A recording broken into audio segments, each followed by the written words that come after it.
So Siddhu journey ఎట్లుంటది నీ life లో అండ్ ఎప్పటి నుంచి స్టార్ట్ అయింది? ఆల్మోస్ట్ 5 years అయింది యాక్చువల్లీ. అంటే స్టార్టింగ్ ఇద్దరు వర్క్ పార్ట్నర్స్. సో ఒక ఎక్స్టెంట్ వరకు అసలు చెప్పకూడదు, బయట ఎందుకు ఎక్స్పోజ్ అవ్వడం అనుకున్నాం.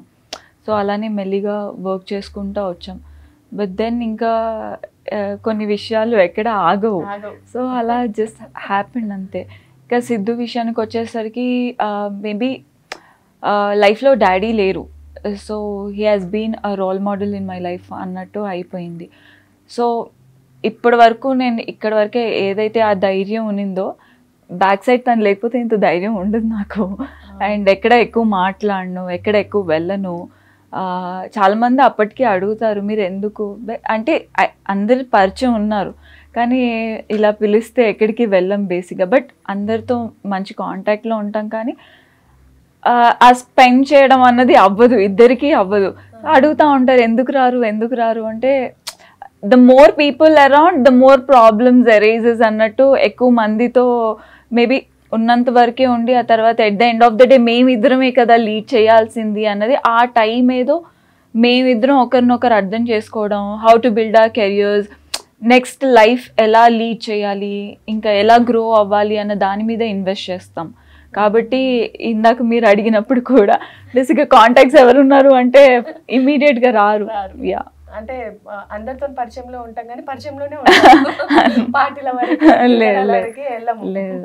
సో సిద్ధుతో మీ వర్క్ స్టార్ట్ అయినప్పుడు తనతో మీకు ఎట్లుండే, ర్యాపో ఎట్లుండే? ఆ టైంలో I was in a very bad phase అనమాట. సిద్ధు పరిచయం అయిన టైంలో కూడా సిద్ధు కూడా బ్యాడ్ ఫేజెస్లోనే ఉన్నాడు. సో బట్ దెన్ సమ్వేర్ ఒక షార్ట్ ఫిల్మ్ బాగా హిట్ అయింది, షీ అండ్ పీరియడ్స్ అన్నది. సో అక్కడ నుంచి ఇంకా ఓకే కాంబినేషన్ ఏదో బాగుంది కదా, ఆన్ స్క్రీనే అప్పటికి. సో ఆన్ స్క్రీన్ బాగుంది కదా అని చెప్పేసి అలా ఇద్దరు వీడియోస్ ఎక్కువ రావడం, ఇద్దరు ఎక్కువ వర్క్ చేయడం దాని మీద. సో అలా చేయడం వల్ల ఇంకా అప్పటికే సిద్ధు లైఫ్లో కొన్ని స్ట్రగుల్స్ ఉన్నాయి, నా లైఫ్లో కొన్ని స్ట్రగుల్స్ ఉన్నాయి. ఆ తర్వాత ఇద్దరికి ఇమోషనల్గా ఒక కనెక్టివిటీ వచ్చిన తర్వాత డిసైడ్ అయ్యాం ఎప్పుడు ఎవరికి ఓకే నెక్స్ట్ లైఫ్ మన ఇద్దరం కలిసి లీడ్ చేద్దాం అని ఎక్కడ డిస్కషన్ కానీ లేదా ఎక్కడ అనుకోవాలా, ఇట్ జస్ట్ హ్యాపెండ్ అంతే. ఇందాక మీరు అన్నారు నా లైఫ్లో కొన్ని స్ట్రగుల్స్ ఉన్నాయి, సిద్ధు లైఫ్లో కొన్ని స్ట్రగుల్స్ ఉన్నాయి.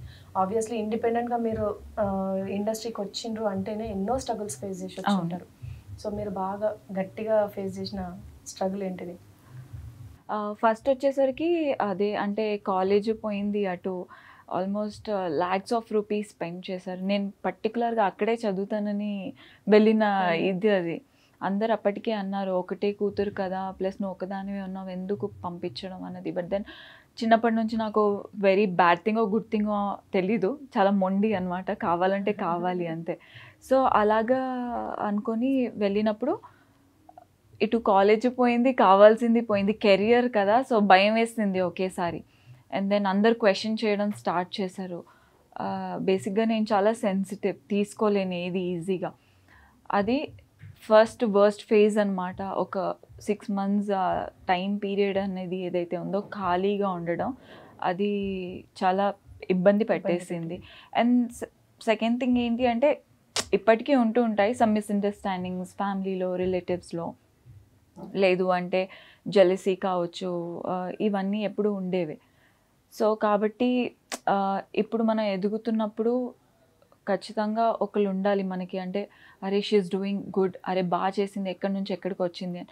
అలా ప్రజెంట్ నా లైఫ్లో సిద్ధువే, దానికి మించి ఏం లేదు. And I think that's more enough, ఇంకా ఎక్స్పెక్ట్ కూడా చేయట్లేదు. మేబీ కొన్ని రిలేటివ్స్ దగ్గర నుంచి ఈ ప్రెషర్స్ అన్నవి వస్తాయి కాబట్టి అదే మెయిన్ ఇది అనిపిస్తుంది నాకు. దానికి మించి పెద్దగా పడిందంటూ ఏం లేదు. నేను అంటే ఎక్కువ తీసుకోలేదు, బేసిక్గా అక్కడే ఉంచేసాను.